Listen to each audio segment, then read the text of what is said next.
Man, wouldn't it be crazy if Nintendo announced a Switch 2 exclusive new FromSoft game that looks just like Bloodborne, and then it turned out to be multiplayer? Welcome to Triple Click, where we bring the games and the console reveals to you. Jason just got back from a Nintendo press event where he got to play a bunch of stuff on the Switch 2. So, that's what we're going to talk about on this episode. Let's get into it.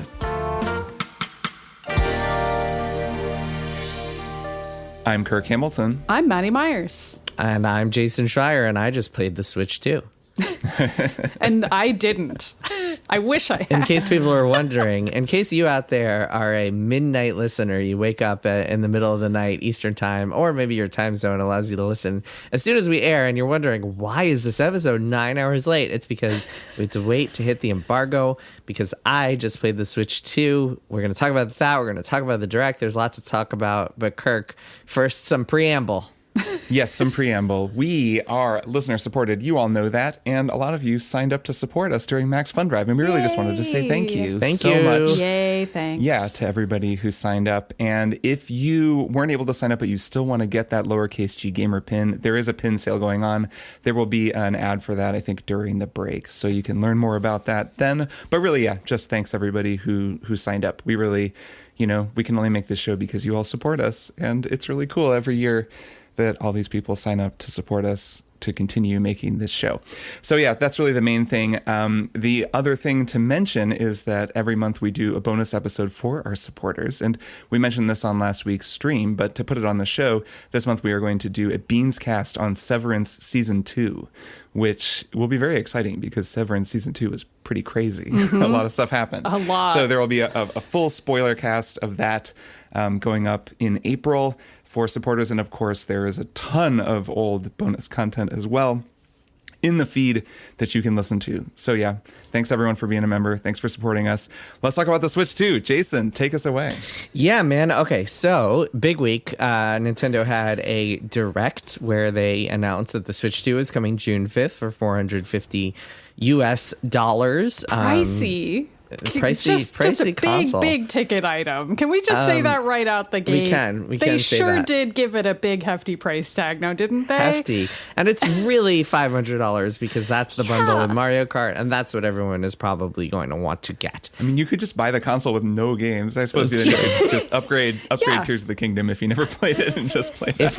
If you've never played, Civ 7 and you really want to get a Switch 2 to play Civ 7, then with the Joy-Con mouse. That's how you're going to play it, is with that mouse. Nintendo announced a whole bunch of stuff, but to take you all behind the scenes, I was watching in New York City from a Midtown venue with a whole bunch of other press and analysts and Nintendo people, because there was a big launch event for the system where press we all kind of watched the Direct live stream together. It's funny to imagine that you're actually watching the people on stage in the little white room and the camera might actually show you, amazing. But instead you're just sitting in a room watching the same thing that we all watched. However, was the version that you watched, was the audio screwed up in the version that you watched? Great because question. It sure was in the version that I watched. It sure was. I don't think so. Lucky. I think the version we were watching was the Twitch one. I don't know if you guys were watching the YouTube Oh, we were. version. No, I was watching the Twitch version, and both YouTube and Twitch got screwed up at a certain point. It was a lot of people were hooting and hollering, so some of the audio is drowned out. That's kind of weird, hooting and hollering. This crowd, it's a mix of you have your reporters, you have your influencers, but then you have people who hoot and holler, and who even knows who brought them in. You know what got the most hooting and hollering was the announcement of GameCube games. So maybe that kind of shows you the crowd. I'm kind of not surprised about that. That was a big hit in Polygon Slack, so I could see that being the case. A GameCube controller with a C button.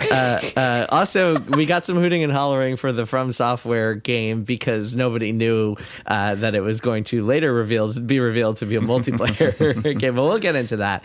And so then after watching the Direct, I got to go play a bunch of games. I played Mario Kart. I played Metroid Prime 4. Played Donkey Kong Bonanza. I played some third-party stuff. I played Nintendo Switch 2 Welcome Tour, and we can get into all of that. But I figured you play Welcome Tour, yet another game announced on the stream. Yeah, that's an interesting one. And I want to get into all that, and we can kind of go beat by beat and talk about our impressions of the Direct, and I'll chime in with my hands-on thoughts because I got to play some of this stuff. But first, let's do some overall kind of takes. After this week, after all the information that we just got, how are you two feeling about the Switch 2? Is it the type of thing where you're like, I really want one, I can't wait to have it on launch, maybe I'll wait? What are you two? Let's kind of give some overall impressions. Maddy, why don't you start? Sure. I mean, I want one at launch, and I had to get over my disappointment that Metroid Prime 4 still doesn't have a release date. I pre-wrote a news post saying it would have one. It remains unpublished. Someday it'll go up. The saddest unpublished post. At least you can use that one day when it is finally announced. It's like the opposite of a pre-written obituary. Exactly. Exactly. Everybody knows what I'm talking about. Everybody who pre-writes posts. A lot of journalists listen, right? Anyway, so there is that. But I also really am curious about Metroid Prime with a mouse. I was very hesitant about this one. So I want to hear about that, Jason. But just in general, I played it with a mouse. My big picture thought is I was kind of surprised by how hardcore gamer coded this Direct was. A lot of tech talk, a lot of hardware specs, descriptions. Zelda has an app now called Zelda Notes, and it has achievements. Like, even the idea of a Nintendo game having achievements is kind of fascinating to me. The price of the console being so high, I think it signals a shift for Nintendo. Maybe not a huge one, but it's a shift that in tone and just in how they're describing the console and how they're marketing the console. So that was interesting to see them kind of doing a more boilerplate console announcement. I mean, there's even a 2 in the name. That's very Sony of them. It's interesting you say that. My read on it, I don't think you're wrong, but my read on it is that this whole marketing cycle leading to June is kind of the early adopter, hardcore appeal to those people type thing. Mm-hmm. Especially the hardcore Nintendo fans who maybe don't have other systems and will be really excited to play games like Elden Ring on the Switch too, because they've never played those games before. Or they want to play them on the go and don't have a Steam Deck or whatever else. I mean, it feels to me like this is reaching the early adopters because they know that, like, no matter what, they're going to sell out all their consoles in June when it comes out.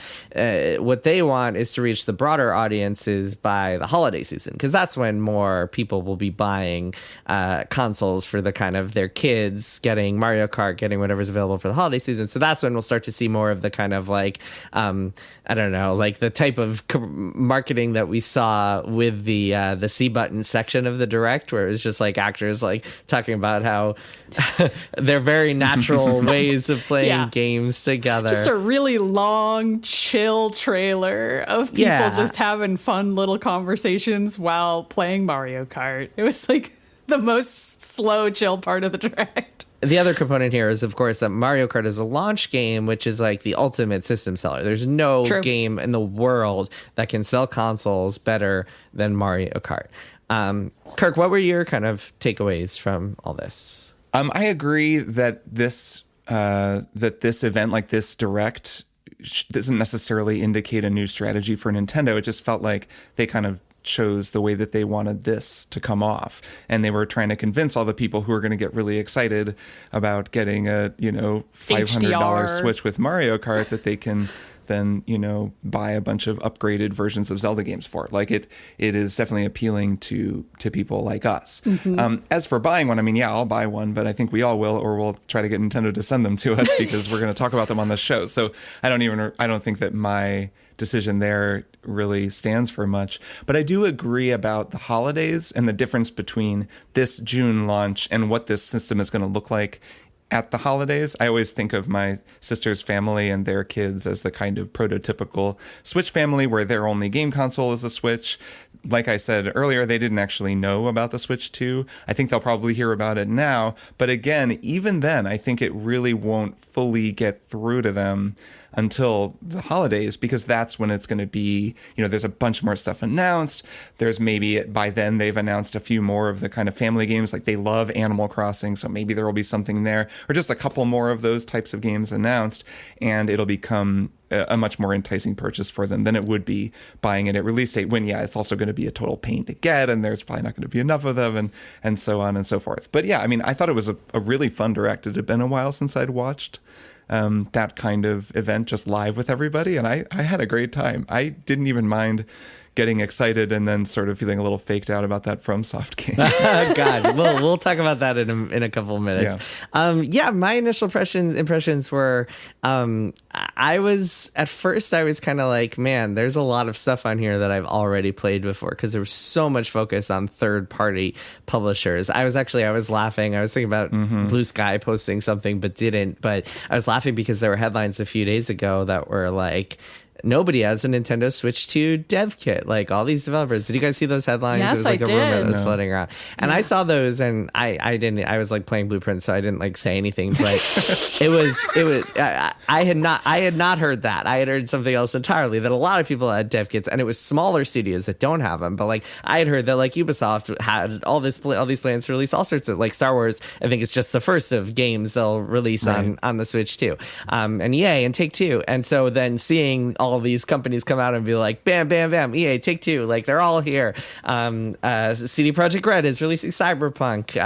Borderlands Fortnite is coming to Switch. is a launch day game. Yeah. All these games are coming to Switch too. So that was not. It was a little surprising how much focus there was on that as opposed to first party stuff. And really, the first party stuff was very limited. I was a little surprised we didn't see future Nintendo developed games coming to Switch 2.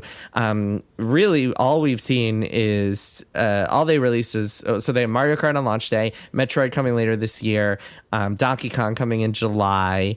And was there anything else? Maybe that Muso Nintendo Zelda Warriors or whatever, Hyrule Warriors, but who cares about that? Yeah. I was surprised there wasn't like even a teaser for a new Mario game coming this holiday or something like that. Yeah, I was expecting something like that too. And I would kind of count Donkey Kong as within the launch window. It's 6 weeks later, but I feel like 3 months from now, none of us will remember that. You know, it'll be a launch game in all of our minds. But it is pretty narrow. And I mean, I kind of thought Metroid would be in the mix there. Not to keep bringing it up, but it's weird. So just to finish the kind of point, that was my initial impression, and then I was thinking about it more, and I was like, okay, this actually makes sense as a way to start selling and start going to market with this console, because this is kind of the table setting. This is like, here's what we've got in the near future, and then I very much expect them, this is not inside info, but I very much would predict that in June, they come out with a new like E3 style Nintendo Direct where they're like, here is a bunch of first party stuff coming in the next year, and that's when they're like, here's our big holiday game, because they don't have one of those yet, and that's when they really start just like hammering on this thing. And this felt more like, this is the console, this is what it can do, we're showing this third party stuff to give you an idea of like the power level that we have here. Now we have a system that can actually play Cyberpunk. Sort of. I'll get to that in a bit. Now we have a system that can play games like Madden and yada, yada, yada. All the new stuff. Like we have that here on Switch 2. Here's a little bit of stuff that's coming to launch. Here's a few indie surprises. Enter the Gungeon 2. New Deltarune stuff is coming at launch. Yeah, Deltarune's a launch day. That is a good one. That's like a surprise potential banger. Can I ask a Deltarune question, since I guess it Please do. Probably won't come up again? You have played some of it, Jason? Is that I have. I played the first chapter. He's since released. Deltarune is, of course, the quote-unquote sequel, successor, let's call it, to Undertale. It's kind of like a parallel story. He has released the first 2 chapters, I believe, for free. That's right. And the second 2 are paid. And the second 2 are paid, and so this is a whole package of the first 4 chapters that's coming to Switch 2 on launch day and coming to all platforms on June 5th. And then there's gonna be more. I don't know exactly how many more. I think he said. That's my question. Is this the whole game? No, this is not the whole game. That's too bad. He has said upcoming chapters will be added as free updates. That's cool. But yeah, I mean, there's I think he said there were 7. I'm not 100% sure, but yes, there are definitely more coming. This is not the whole game. Unconventional release schedule. Definitely unconventional. That was my question. Just, I'm waiting to play that until the entire thing is out. Yeah, I mean, I think it feels like 4 chapters. Maybe that's enough that you can play through it and get a feel for it. I'll probably still wait. But anyway, so I after kind of being initially underwhelmed at the lack of first party stuff, I by the end of it, and by the time I got my hands on things, I felt like, okay, this actually makes more sense than I had originally thought. And to me, it seems like the right move. I think that there's definitely some sticker shock with $450 to $500 for getting one of these things. But I don't know. Maybe people are prepared for that, or maybe they're not because everything is about to get extremely expensive, and so nobody's going to be able to afford this thing. Yeah, this was also the day, as we're recording this, that a bunch of tariffs were announced to be rolled out. So who knows what the three of us might end up paying for the Switch 2. That's I really wonder if the price will change. Yeah, it's hard to imagine it changing when they already committed to this price. Yeah. I mean, I feel like maybe the sticker shock won't happen for people because during the pandemic, when I bought Dina a Switch, they were so much more expensive because people were just reselling them at a massive upcharge or whatever you want to call it. And that's what I did because I wanted to get her one with Animal Crossing. And I think a lot of people were just like, yeah, Switch can easily be $500. That's normal. I bought one during the pandemic and that's how much it cost. So I wonder if maybe that's why people will just not feel any type of way about it. I haven't really seen that many reactions to the price online, to be honest. Maybe it'll kind of unfold over the coming days, but like that wasn't a big reaction that I saw, even though I expected it. Yeah, there's other aspects of the console that I think are kind of nickel and diming, including you have to pay. You don't have to pay for backwards compatibility, but you do have to pay for enhanced editions of games like the Zelda games. Although I believe there's also parts of it that are included if you have the online and expansion pass, right? There's some games that'll be included. But regardless, you're paying something for that thing. And also, let's talk about the first game I want to talk about because it was a shocker that they are charging for this. Nintendo Switch 2 Welcome Tour, which I think that the Direct made that seem like something a little bit different than it actually is. The Direct made it seem like kind of a guide to the system. I don't know how much a tech demo or something. Right, it made it seem like a tech like demo. Game. But when I actually got hands-on with this thing, and it's more like a collection of mini games, and if anything, it actually kind of reminded me of Mario Paint, of all things, because you're using the mouse. And so one of these mini games, you have to use the mouse, and you're controlling this little thing, and you have to dodge falling mines that get increasingly faster, and you just are playing this fun little mini game where you just have to move it around the screen using your mouse, and it just felt like a Mario Paint mini game. There's another where you're quizzed on the frame rate of certain things that are moving, and it's like, is this 60 frames a second or 120 frames a second? That's pretty funny. I joked to the guy, the attendee, I was like, this is an internet forum argument come to life. So does that game not work if you're not playing on a 120 hertz TV? That is a fantastic question. I don't know. That's a very good question. Funny. It's like those touchscreen games for the Switch that don't work when it's docked. Exactly. It's like it reminds me of 1-2 Switch, or it reminds me, I guess 1-2 Switch they charge for, but it reminds me of Nintendo Land or like Wii Sports, where it's kind of like here's Nintendo a pack-in thing that's just like some fun little mini games that you'll enjoy that'll show off the new console. And so it is shocking that they said they are charging for this thing, because it seems like such an easy win to include this for free and just give people something fun to play around with. And who would buy it? Like, I don't think I'm going to buy it. I mean, some people probably, but do we know what the price is? You never know. No, they haven't said the price as far as I know. I can't imagine it'll be more than like $10.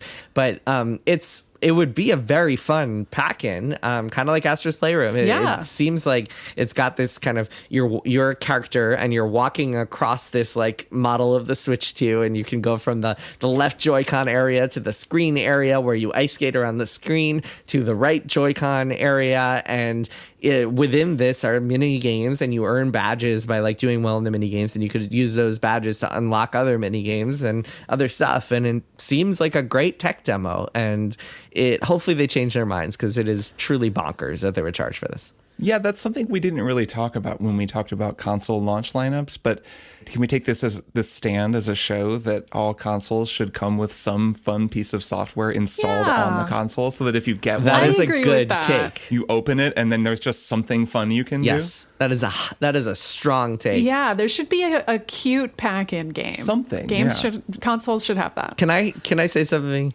Okay, so when I was at this event, I wound up seeing a lot of people I hadn't seen in a while, people I've been seeing at Nintendo events for a decade and a half now, which is, I mean, a little surreal. Terrifying, and had a lot of conversations with people, and this one guy, I won't name him, but he's listening right now because he told me he's a big Triple Click fan, and this guy is pretty high up at Nintendo. And to him, I just want to say, please make this game pack-in, because we know you're listening. Yeah, I mean, it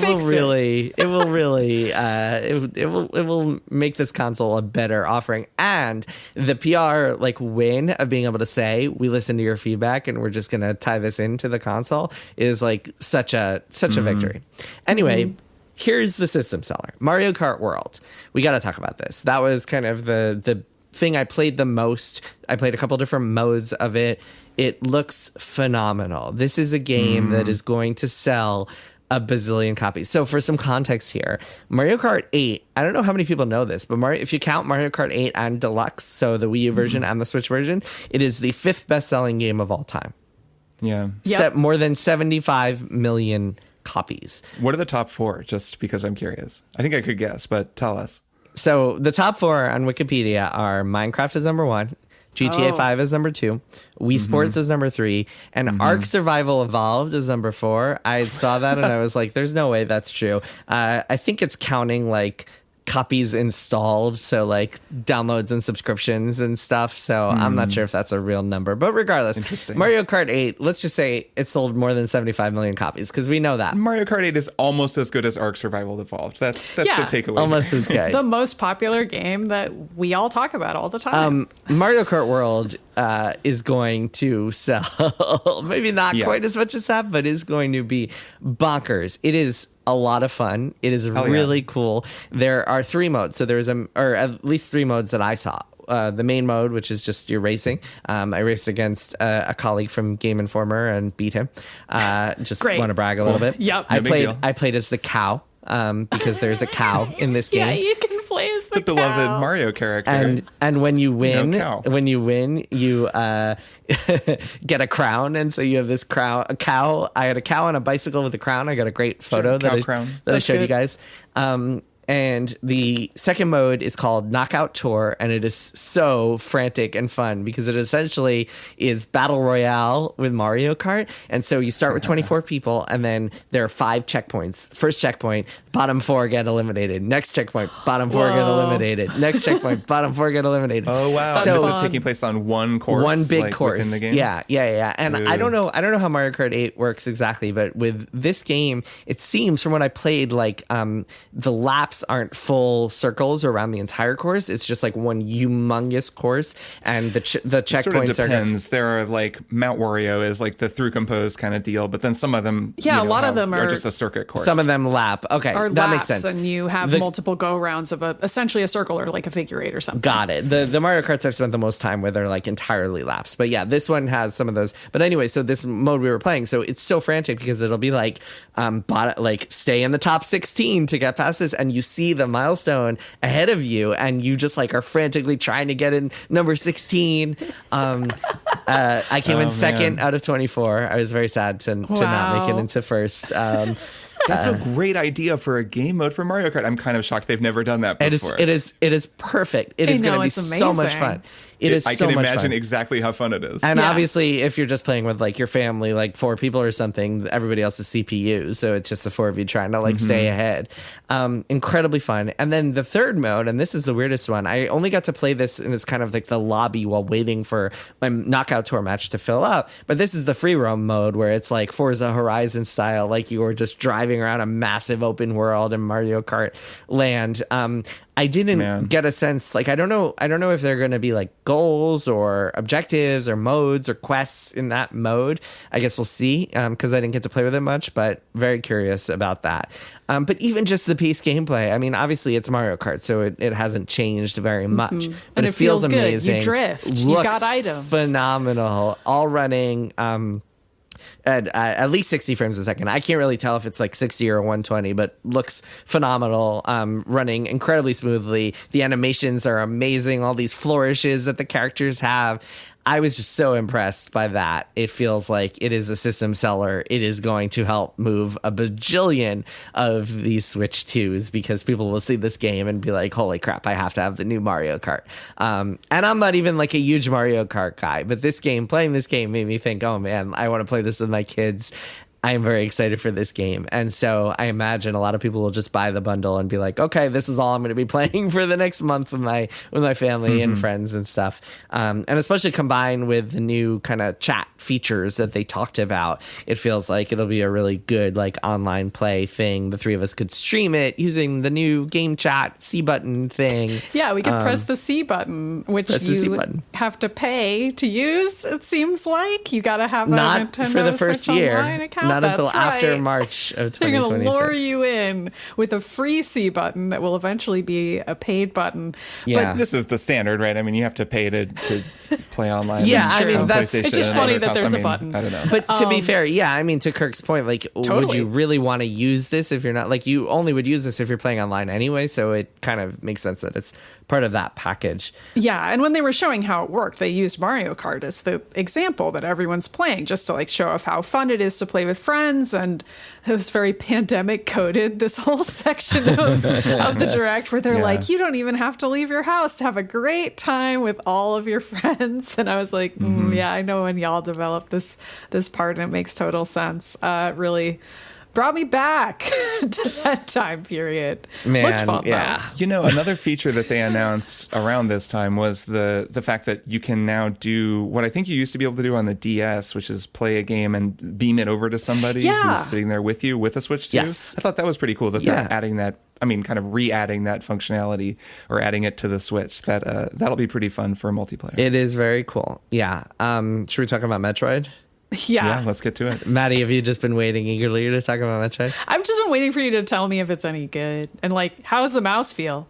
I really thought this would be a launch title, but no, still just 2025. So they're still staking their claim for this year, but they're not sure when. I guess we'll find out.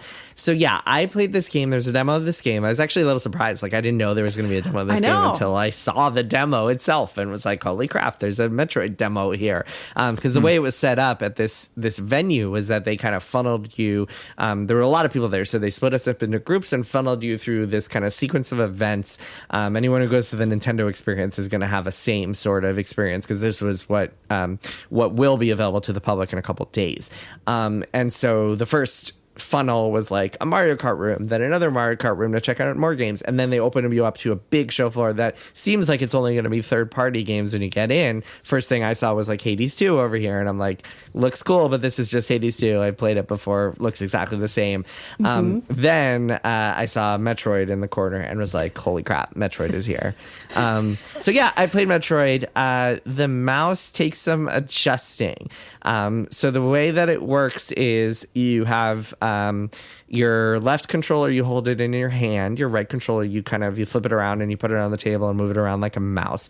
And you can use that to aim, like it's a point and click shooter. But you're still using Z-Lock because the game is designed around Z-Lock, and you have to use Z-Lock to dodge and strafe, and that's how Metroid games work. Yeah, that's you're how not primes getting a always work. free aim. You're kind of Z-locking and then also kind of aiming with the mouse, which is a little strange. You also, when you're holding the Joy-Con in your right hand, you have the joystick is like kind of where your right thumb is, and just naturally, if you played a Metroid game or any first-person shooter, you kind of want to move that to control the camera. But when you move that, it doesn't control the camera. You have to move the mouse to control the camera, and that takes some getting used to. The kind of the position if you're used to a mouse, the way most mice have the kind of the left and right button are on a pretty similar plane. So your two fingers that are using the mouse are kind of on parallel. On a vertical plane. With this, because of the way the Joy-Con is shaped, your right finger is a lot lower than your left finger, which is another weird thing to kind of try to get used to. So definitely took some getting used to. I was standing for the demo, which was probably also kind of made it a little tough to get a feel for it. But here's the thing that people might not realize, and this is like awesome. You don't have to change any settings or do any toggles to switch between mouse mode and controller mode. You literally just pick it up and it switches for you. Like, so I'm playing on the mouse, I just pick up the right Joy-Con, and then I'm just playing in normal mode. So it is the most seamless thing. There is zero transition or anything. You just do it. You just can flip back and forth just immediately. wild. That's nice. I mean, on a lot of PC games, they can do that now, and I really like that. Yeah. Cyberpunk comes to mind, where you just start playing with the mouse and the keyboard, and it goes to mouse and keyboard, and the whole HUD shifts. Yep. And then you grab the controller, and the HUD shifts again. So driving, I would always play with the controller. That is exactly cool. how it feels. And it sounds to me like Metroid is maybe not the best example for the mouse, since it seems sort of like the first time that they're using it, but I can imagine this being really useful in Splatoon, and there's more precision aiming in Splatoon. And then, if they want to put Call of Duty on this console. Well, they're going to put Fortnite on it. So that also made me think, like, are people going to be really competitive? Any game with aiming, I could see that being really great. Yeah. Also, games that are kind of built from the ground up for this. Metroid clearly is a game that has been in development. I think it was announced 6 years ago. Yeah, so this 2017. Is but then it was rebooted. Wow. It was announced 2017. Wow, that's 8 years ago. But then it was rebooted. Yeah. No, remember? I know it was rebooted, but yeah, that's still. I'm just thinking of the announcement. I only know that because of this news post I wrote that no one gets to read yet. Okay. Yes, you have all the context in front of you. So yeah, slowly but surely, you're just going to tell us everything that's in that post over the course of this episode. Yeah, right. So it won't go to waste, Maddy. You're like recycling. It's important to recycle your posts. It's important to just remind everybody when exactly Prime 4 was announced, how long I personally have been waiting for it. Everybody needs to know these facts. You can describe the screenshot at the top of the post. At least you got Metroid Dread in the middle there. What a great game, you know? Phenomenal game.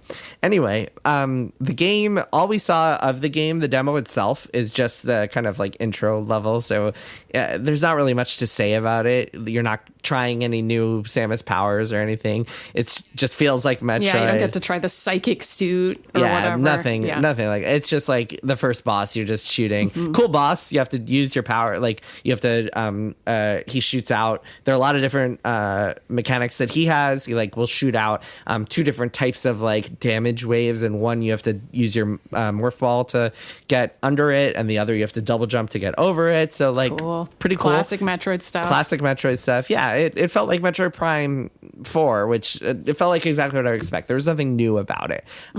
And looks amazing. Also, I think they said that will be capable of 120 frames per second on the Switch too. So that's pretty cool. 60 cool. frames a second in handheld mode. So that is perfect. That is where I will be playing that entire game. Oh, yeah. I mean, I think it'll be really fun in handheld mode. I'm excited for that.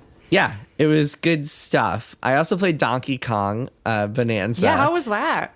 Yeah, this looked fun too. You get to destroy a bunch of stuff as Donkey Kong. It's very silly. I don't think it'll be. I think it'll be one of those B tier Nintendo games where it's just like a little fun, but like not the game of the year contender that like a Metroid might be, or even a Mario Kart might be.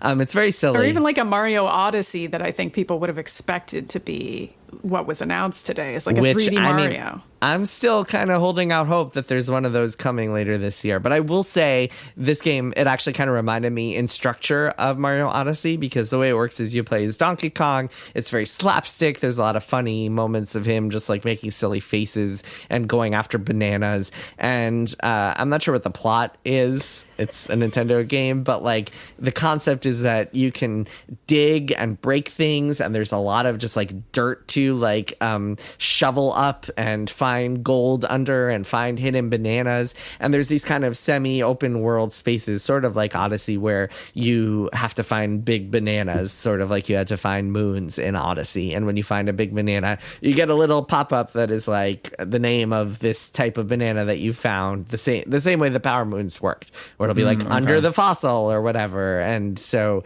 it feels a lot like that. But sillier than Odyssey. So a lot more slapstick and just kind of silliness. It seems like it'll be fun. I think the three of us are going to enjoy playing it. I just don't know. Like, I wouldn't expect it to be like revelatory or anything like that. But yeah, it's fun. I mean, you're smashing stuff. You're Donkey Kong. You're just going around smashing things.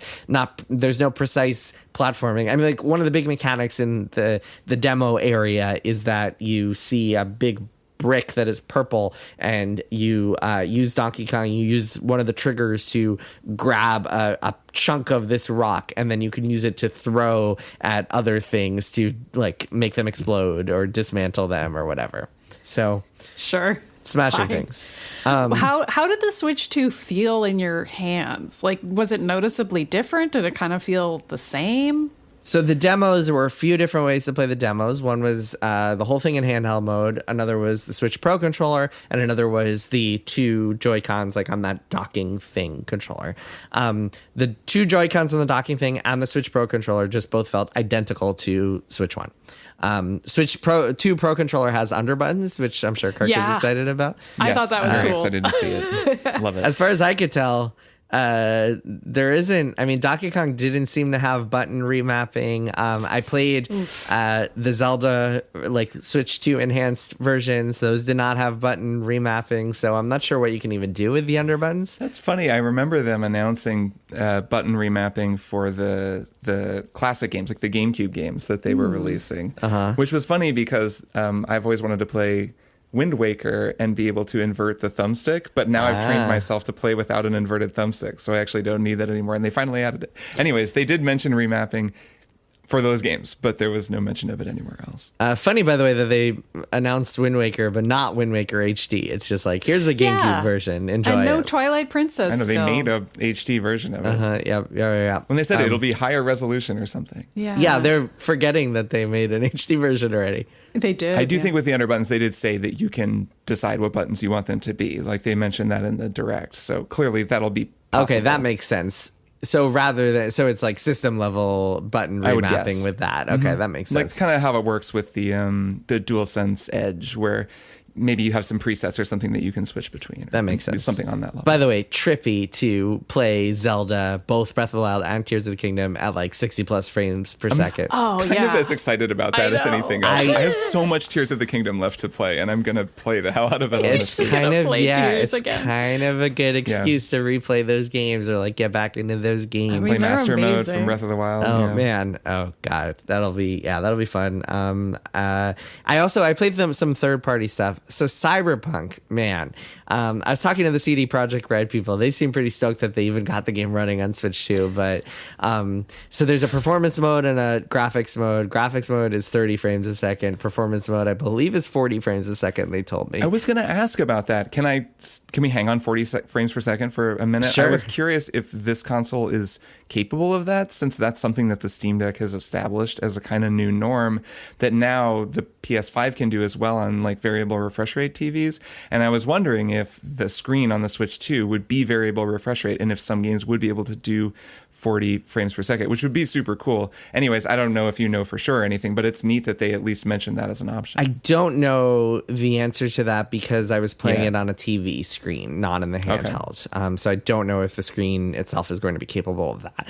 But that said, I mean, playing Cyberpunk, when I'm used to playing on my PC at like 60 plus frames per second, like a bajillion it's frames hard per to second. go to this version. And I was like, man, I said this to the CD Projekt Red guys. I feel bad, but whatever, they can take it. I was like, man, if this thing can't even get Cyberpunk, a game from 2020, running at 60 frames a second, that does not bode well for third-party games that come out even in like 2 years. So while Nintendo's Direct made all this big hullabaloo about like, oh, all these third-party games are coming here, how much longer is that going to be possible? I don't know. I wonder. I mean, first off, there's a lot of games in that window in between, you know, the Switch 1 and the Switch 2 that are now going to be playable on this thing's pretty much all the games that play well on the Steam Deck.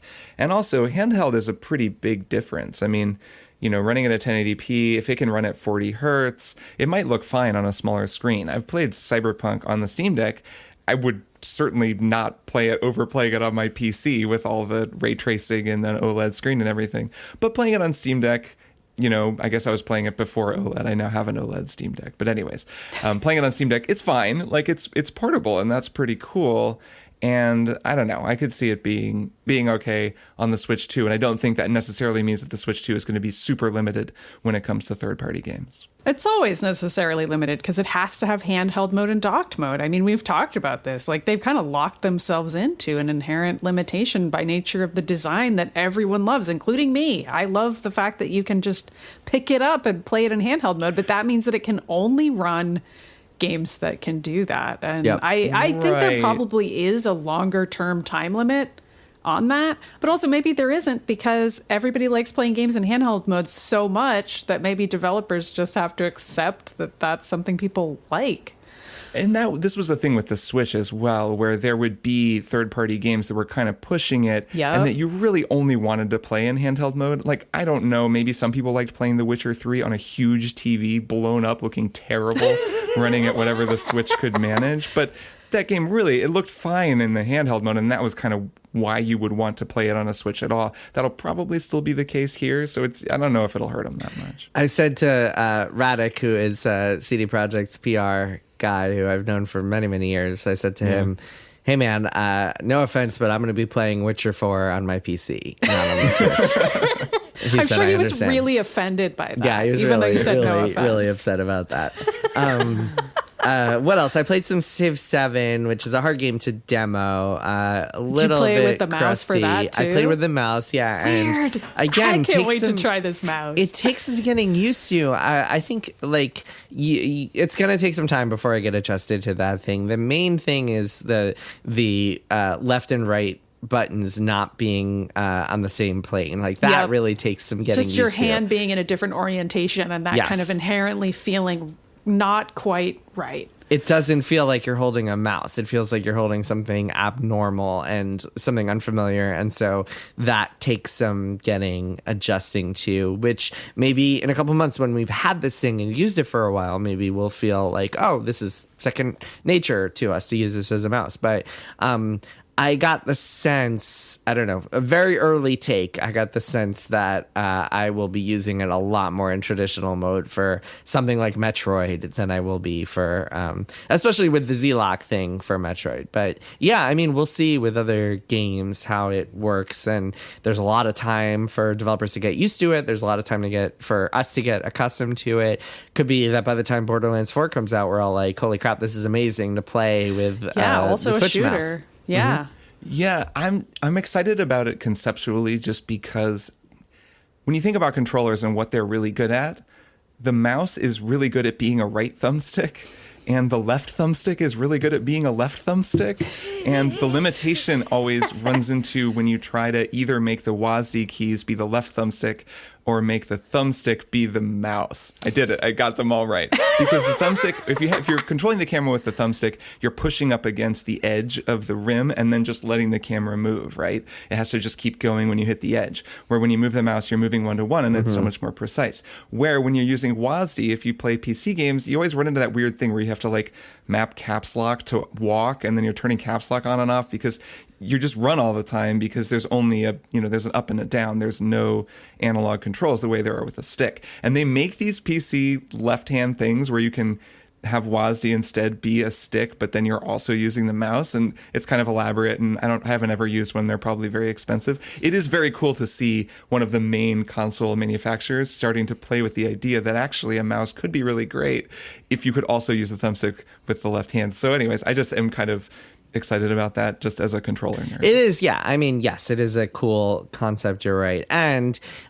this thing, like hopefully, I mean, in theory, the Switch 2 will be the primary Nintendo console for the next 6-7 years. So there will be a lot of time to get used to that concept, and maybe it'll feel really good soon. We got to talk about a game I didn't play, which is called The Dusk Bloods. Yes. Bloodborne 2, you mean? God. So like, I'm sitting next to our pal Russ Freshdick during this direct. Oh man. we see this thing show up. It looks like Bloodborne. We're both looking at each other like, what the hell is this? The From Software logo appears. It's like, holy crap, they're talking about blood. We're like, what? Bloodborne 2 coming to Switch 2. The moon is in every other What is going screenshot. on? Then it's like the Dust Bloods, like they have blood in there. Switch 2 exclusive. We're all like, holy Which is crap. wild in and of itself that it's a Switch 2 exclusive. God, what a crazy thing. No matter what thing. it is, that's wild. Everyone's like, oh my God, From Software's next game, Switch 2 exclusive. This is a killer app for like hardcore gamers. Like, holy crap, how is this happening? It's April 2nd, not April 1st. Like, what is going on here? And then the other shoe drops in a press release that it's a multiplayer PvPvE game for 8 players. And that to me is bonkers.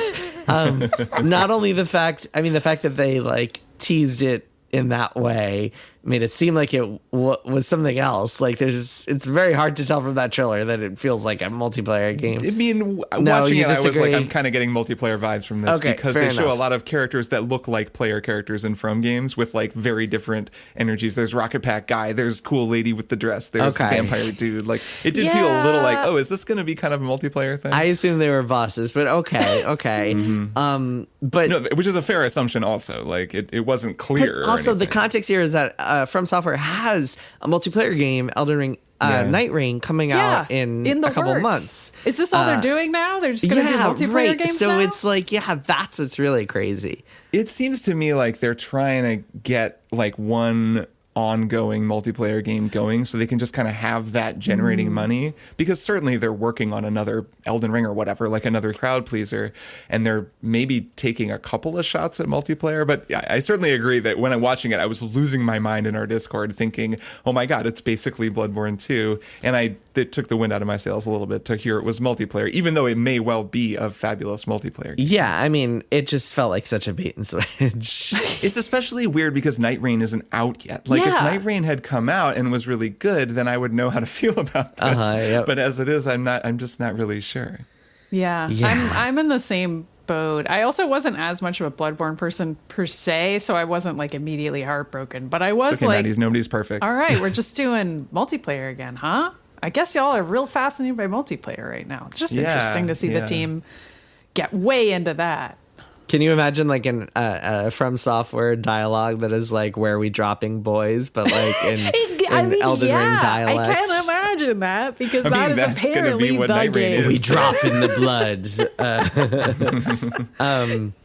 Any other kind of big beats we should talk about? I think those are all the games I played.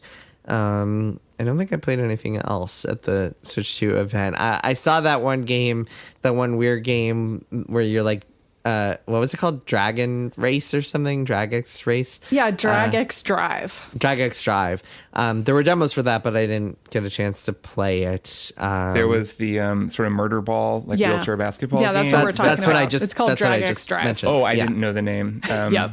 I thought that looked mechanically neat, but actually aesthetically just really bland. So it just didn't really make me that excited. I heard from people who played it that it's mechanically like a chore, laborious. Yeah. Like I get what they're kind of going for, but it didn't do a lot for me. Though they did have Silksong there. They did say Silksong's coming in 2025. Yeah. You should at least mention They this. did. They showed Silksong for 1 second with the numbers 2025 on the screen next to Hollow Knight Silksong. That happened. Meaning it will be 2025 days until Hollow Knight Silksong comes out. That's right. That's what it actually meant. I mean, it seems like it's coming out in 2025, but it actually means that. When they would never show it at a console press conference and say it's coming out and then have it not come out. No, they'd never do that. That would never happen. Oh wait, that totally happened. It makes sense to me that it would be relegated to a sizzle reel here because know. Xbox has the marketing deal, so it's probably going to be at the Xbox showcase, and that's when they'll announce a release date, like in think? June. That's my guess. That's another one where I'm just like, maybe they never will, you know? Maybe. Yeah, someone asked me this today. Someone was like, "Hey, why do you think Silksong hasn't come out yet?" I was like, "We've talked about this on the show before, but like when you have a hit that is that successful, you have two issues. One is that you're financially set and you never have to worry about, you have no pressure to release a game again, and two is you have the creative pressure of having to surpass that hit.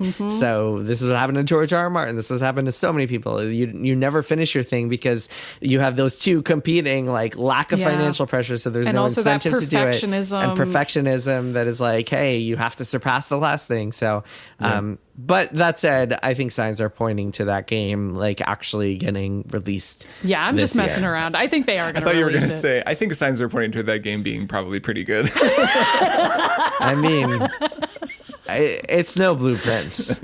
Kirk. Which, by the way, hey. the number of conversations I had at this event with Just people about that. just about Blueprints, people wishing they were home playing Blueprints, people just asking me about Blueprints. It's something. That's funny. More on that next week. Yeah. We'll talk about it more. Oh, there was a Bravely Default HD. Yeah, Yeah, I can't believe we One of didn't the great soundtracks. Nice to see. ask about that. Yeah, right off. man. Remember Idea's? Oh man, Maddy, I don't know if you know this. Here's a very fun fact. Bravely Default has a character named Adia who has this like limit break type move that plays this amazing saxophone track. And when Kirk and I were starting Kotaku Split Screen 10 years ago, my cue to him for like the music theme was like, why don't we do something like in the style of Adia's theme? And he came up with that banger intro riff that we had for awesome. the entirety of Kotaku Split Screen. Yes, that was the inspiration for the split screen theme. Or no, it wasn't the entirety. At first you had this kind of like NPR-ish theme, and then you did the new one. Well, there was like a 4-note chime. That wasn't even a theme not song. A theme, it was like NPR-ish. Yeah. We needed a real theme song. And yes, that was the prompt. It was like, what if we just made it like Adia's theme? And I was like, all right, I can do that. Electric guitars and saxophone. Let's go. Yep. I realized I didn't finish a thought before, but I had said that the Switch Pro controller and the Joy-Cons felt exactly the same as the other ones. I didn't finish the thought, which is that when you're playing in a handheld mode, it feels maybe marginally different because it's bigger. So it feels a little bit bigger. The one thing that feels probably. a little heavier, a little heftier. I'm so used to the Steam Deck. I should have brought my Steam Deck to compare the weights. I brought my Switch OG to compare the sizes. I'm sure that's out there on the internet. Yeah, I'm sure Probably, it's somewhere. But I brought my Switch OLED to compare the sizes. I didn't really get enough time with it to compare like the OLED screen versus the LCD screen. So we'll see. That feels like it's going to be a downgrade, which is unfortunate. Yeah, the LCD but it feels screen. good. But like it generally like.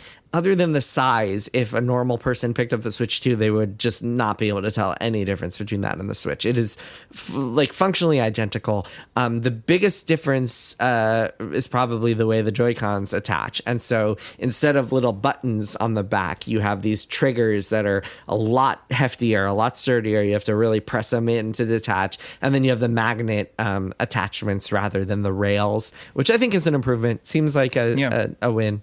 Yeah. Did it feel cool to take the Joy-Cons on and off? Magnets are fun. So. Yes, it is fun to take them on. Seems like off. it would be very satisfying. But it was fun to take the original Switch Joy-Cons on and off. Yeah, that's true. Too. It was fun. It was fun to put way. them on. Taking them off. Taking them off bit actually is a more little fiddly. Yeah, that little button. Well, I mean, when I first like demoed it and got to play around with it, it was like fun to take them on and off. The first time anything's fun. Yeah, exactly. And then you do it a billion times and you almost break it 7 times. Then it's less fun. What else? It feels functionally the same. Was there anything else that stood out to you guys? Didn't get to test out any of the C button stuff. That wasn't there. There were GameCubes there. They looked fine. They looked like GameCube games running well. Controller, you mean? And they had a GameCube controller there, or just the GameCube? I didn't see if they had the GameCube, but I mean that just looks like a GameCube controller. Yeah, which I do think it's funny that they're never going to let that controller die. Like as a company, Nintendo has had to preserve that for Smash players, for no one else. Don't you have to like make an account to pre-order it? I feel like there are just so many GameCube controller sickos out there who are going to buy that thing, who have 17 different versions of the GameCube controller released for every single possible platform. Speaking of which, there are a lot of peripherals this time around. Like there's a webcam, which we didn't talk about, but it's part of the C button it's of that it extra all. USB-C standalone webcam. Yeah, like they're gonna have a webcam that's $50, but you can also just buy your own, I guess. I guess as my closing thought, I'm really curious about the peripheral game on the Switch 2, and if people are gonna start using kind of off-brand mice for one. I'm really curious if people get that working. And just in general, the fact that there's those multiple USB-C ports feels like an invitation for people to get super weird with the Switch 2. I'm excited to see what happens when people actually have it in their hands and they can get all PC gaming about it. Yeah. We saw a few cool indie announcements. Enter the Gungeon 2 was a fun announcement. I wrote about those guys, Dodge Roll and Enter the Gungeon, in my second book, Press Reset. And one of the things they told me that I capture in the book is that the Switch really boosted their sales. So it's not surprising to see them come out and support the Switch 2. Same with Supergiant with Hades 2. Also not shocking. It seemed like the top tier indies in Nintendo's view made an appearance there. Obviously, Deltarune was there. I was surprised that we didn't see Yacht Club Games. I really thought they would be there with their new game, Mina the Hollower. Maybe we'll see them over the summer, and maybe they'll do some sort of announcement. And yeah, I really think this really feels like the setup for like another big kind of E3 style sequence of announcements, which is what they did with the Switch 1. If you look at the marketing strategy they had with that game. They did a hardware teaser, sort of like Switch 2 did, that was about 2 months before a blowout, just like what just happened this week for the Switch 2. And then they launched the console. So that was January, the blowout. Then they launched a console in March. And then they had a big E3 showing in June. And what they had done, they teased Mario Odyssey in January, but then they showed it off in June. Like, you didn't know anything about it until June, not even the hat stuff and like controlling things until that June E3 event. So again, I wouldn't be super surprised if they had some big holiday title, maybe a 3D Mario, that they were saving to reveal in June. Yeah, we'll see. We will see. And of course, the three of us will get our hands on this thing more when it comes out in just 2 months. Day before Summer Games Fest, so I might be scrambling in Los Angeles to go and like try to find one. We'll see. We'll see how things go there. If we get review units, I don't know. Very strange timing. And yeah, obviously we'll be talking more about this thing, but that's what we know so far. $450. Very curious to see if people get this thing. All right, why don't we take a break and we'll be back with one more thing.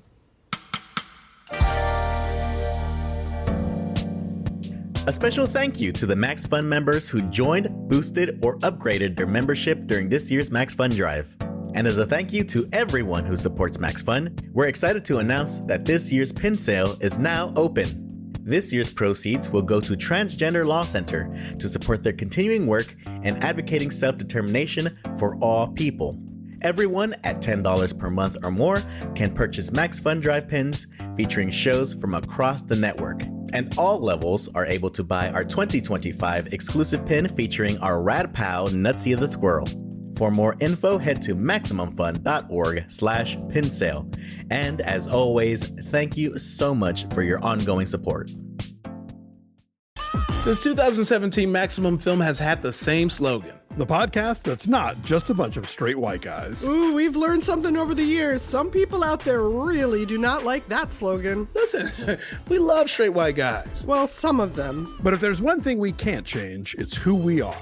I'm Iffy, a comedian who was on strike last year in 2 different unions. I'm Drea. I've been a producer and film festival programmer for decades. And I'm Alonzo, a film critic who literally wrote the book on queer Hollywood. You can listen to us talk movies and the movie biz every week on Maximum Film. We may not be straight white guys, but we love movies, and we know what we're talking about. Listen to Maximum Film on Maximum Fun or wherever you listen to podcasts. And we are back. I'm going to go fast, so I'll go first. I played a game called Saga Frontier 2 that was kind of shadow dropped or day one launched. Yeah, shadow dropped last week during the Nintendo Direct. That was last week. Do you guys remember there was a Nintendo Direct last week too? Sure I do remember that. And that is a weird-ass game. I don't know if you guys have played any Saga games, have you? No. They're so fucking weird, man. They're so strange. There's this guy at Square Enix, Kawazu, who's been there since the 80s, and he just gets free reign to make these weird-ass games. This is a remastered version of a PlayStation 1 game that I had remembered playing on the PS1, which is one of the reasons I wanted to check it out. And, man, it's so friggin' weird. It's like a series of vignettes that jump around in history and, like, tell stories in this really disjointed way. And then there are weird mechanics where, like, you can only gain skills by like using commands over and over again, but then, man, I won't even get into it. I'll just say this game's friggin' weird, and there are a bunch of Saga heads out there, and props to them, but this is one JRPG series that I will just never really get into. I played a lot of the first Saga Frontier. It was a little more traditional than this one. This one is just super weird, man. Super weird. You like, there's a system where like you control characters and then you control their descendants and have to pass along their stats to each other's descendants. Man, it's a weird game. Saga Frontier 2, man. If you want to play a weird game, if you're like into crunchy, weird mechanics, JRPG style games, go check out Saga Frontier 2. That's all I'll say about it. Maddy, what's your one more thing? Mine is a television show that Dina and I watched all of. I think it's like 8 episodes. It's called The Residents, spelled DENCE at the end, as opposed to like a plural of resident. Blueprint style. Yeah, kind of. Yeah. Over here. It's a reference to the White House, which is often referred to as the residence, especially by people who work there. And it's a murder mystery that takes place in sort of like a closed room White House, but it's a huge party that happens there. And this show, especially watching this after Paradise, which is also kind of a closed room murder mystery where you like see the body in the first episode and then you like solve it over 8 eps, and it's also kind of like about the White House and Secret Service. It's kind of like a weird opposite of Paradise, because The Residence is like a goofy slapstick comedy, heightened reality. Like sometimes I had to really reset my brain when we were setting down to watch an episode of The Residence and be like, right, I'm in a weird goofy version of the world that is nothing like our political reality now or any political reality we've ever had. It takes place in like an alternate history where the president is like a gay man, but like that isn't even a political commentary on anything. It's just like part of a silly series of plot points, if that makes sense. Like it's almost like an intentionally apolitical show, which that may or may not be something you're in the mood for right now. I occasionally was like, this show might be making me feel unmoored from reality in a bad way, but it also made me laugh a lot. So I don't know. Uzo Aduba stars, people might know her as Crazy Eyes from Orange is the New Black. I think it's really cool that she gets to play so many different roles now. She plays the detective in this, and she's like just a delight to watch because she's so annoying in the way that like Sherlock Holmes is, and is also just constantly like removing herself from scenarios and commenting on them in weird ways, and everyone else there is like, I can't believe she's not just directly solving the mystery right away, and is like irritated by her machinations, and that's always fun to watch. Randall Park is in it, and he's kind of like her straight man. I always enjoy him and everything. Giancarlo Esposito plays the character who dies in episode 1, and it's his murder that you're solving the entire time, but you get a ton of flashbacks where you get to see him being like a really fun, persnickety house manager of the entire White House kind of a character. So yeah, I mean, if you like a mystery and you're like okay with just setting politics aside entirely, even though it's set in literally the White House, then you might like it. It's really silly though. It's like almost like the movie Clue levels of silly, like for lack of a better comparison. I mean, I think Clue is a significantly better. Say more. I don't want people to think I'm saying this is as good as Clue. Few things are, but it's kind of in at home in that genre where it's very silly and like, yeah, somebody died, but it's not like that. You know what Maddy, I mean? you didn't mention Giancarlo Esposito, Ken Marino, Randall Park. Yeah, wow, okay, what Ken a Marino's cast. character is so funny in this. I love Ken Marino in everything he's ever in, and he is so good in this show. So you could maybe just watch it for him. I don't know. He's got some great comedians. This is a great cast. Jason Lee in there. Yeah. The guy who played Clay Davis on The Wire. This is a This is a Shondaland show. It is a Shondaland This is show. the show. I'm at Emily's house. We're visiting their new puppy this week, and her parents have suggested that maybe we could watch this since I think we had watched Reacher together, would be but we all already right watched that. for that Yeah. for that exact setting, like something Right. to watch with your significant other's parents. I think that's perfect. Nice. Everybody will go home happy. You know, it's not going to start any fights. Yeah, well, that's always best. It just seems like light entertainment. Nice, Yeah, cool. for Sounds sure. fun. Sounds good. Kirk finishes off. I will finish this off with a bit of a journey through several books. So I mentioned I'm Of course just still you will. reading. Of course you will. Classic I love Kirk. this. I Whatever. love You it. did like 3 things for your one more thing last week, and then tried to somehow still make that my fault. Classic Kirk Hamilton. I mean, 4 more things. I mentioned I've been reading the Murderbot books and Slough House books, which like I've already talked about on the show. And so I kind of rewound myself a little bit to then talk about a book I read somewhat recently, which is Tress of the Emerald Sea, a Brandon Sanderson book that just randomly came in at the library. That's a pretty fun book. It's fine. It's very different mode for him. And the whole time I was reading it, I was thinking, man, this really reminds me of The Princess Bride. And then I got to the end, and in his afterword, he described how he kind of wrote the book in secret. And the whole time, it was a little inside joke between him and his wife about how he wanted to write a book like The Princess Bride. And so it was clearly influenced by The Princess Bride, and that made me remember The Princess Bride, which I wanted to mention on the show, because have either of you read The Princess Bride by William Goldman? I haven't. I've always intended to. No. So, Maddy, you say you haven't, but you've always intended to. Almost everyone that I talk to about The Princess Bride says exactly that, so it's a very helpful response. I know, For right? a long time, that was me as well. I had never read it. I'd seen the movie a billion times. Of course. a go-to sick day movie when I was a kid. I could quote it still by heart, but I never read the book, and I read it probably 5 or 6 years ago. The full title, of course, The Princess Bride, S. Morgenstern's classic tale of true love and high adventure, the Good Parts version by William Goldman. And this book is fantastic, and I just want to mention it on the show. Mention it for anyone out there who's looking for some fun, enjoyable book, who's maybe seen the movie, maybe loves the movie, or maybe has never seen the movie and just wants to read something really cool. It is similar to the movie, a frame narrative. It is playing with a lot of metatextual stuff, but in a much more elaborate and funny way. I found it to be actually even funnier than the movie, which I've always thought the movie to be very funny. It's a little more arch. It's a little more... Yeah, it's got a little more tart, I guess, but it's just very funny. The way the whole thing is described, it's buried in layer upon layer of metatext, where William Goldman is describing his own journey to find the S. Morgenstern copy of the book. But the William Goldman that is narrating the book is different from the actual William Goldman, the author of the book, in subtle ways. And you start to learn this as you're reading it. You realize, like, wait a minute. It's like a Philip Roth thing. Like, he wrote Butch Cassidy and the Sundance Kid, William Goldman did. And then he talks about that in the forewords and in the asides in the book. But he says stuff that couldn't possibly be true, like about how Morgenstern's book influenced the script for Butch Cassidy, even though, like, the Morgenstern book doesn't actually exist. It's a made-up book. And so the whole thing is actually like him reinterpreting stories that he used to tell to his kids. I think he had 2 daughters, and one wanted a story about a princess and the other wanted a story about a bride. So he was like, I'll tell you a story about the Princess Bride. And it sort of became that. Anyways, it's such a good book. It's so funny. It has a lot more about some of the characters you may love.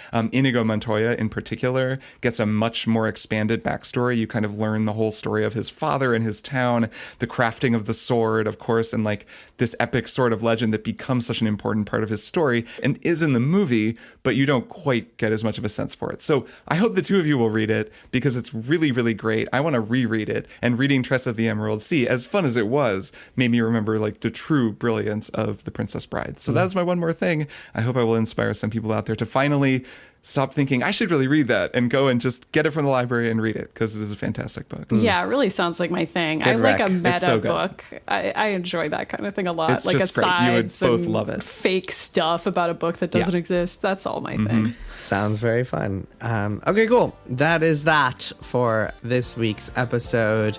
Guys, I'm very excited for next week's episode. People might have heard me talking about a game. We've been for hyping it. a few weeks now. Hyping it. I mean, all I've been doing, all I did on the Honestly, plane, all I've been doing here. It is now so all far I in. do. I too am only doing this now. It's just eating our brains. It's all and we're doing. Starting next week, it will eat the brains of the world. All right. See you both next week. Yep. See you next week. Bye. Triple Click is produced by Jason Schreier, Maddy Myers, and me, Kirk Hamilton. I edit and mix the show and also wrote our theme music. Our show art is by Tom DJ. Some of the games and products we talked about on this episode may have been sent to us for free for review consideration. You can find a link to our ethics policy in the show notes. Triple Click is a proud member of the Maximum Fun Podcast Network, and if you like our show, we hope you'll consider supporting us by becoming a member at MaximumFun.org/join. Find us on Twitter at TripleClickPod, send email to tripleclick@MaximumFun.org, and find a link to our Discord in the show notes. Thanks for listening. See you next time.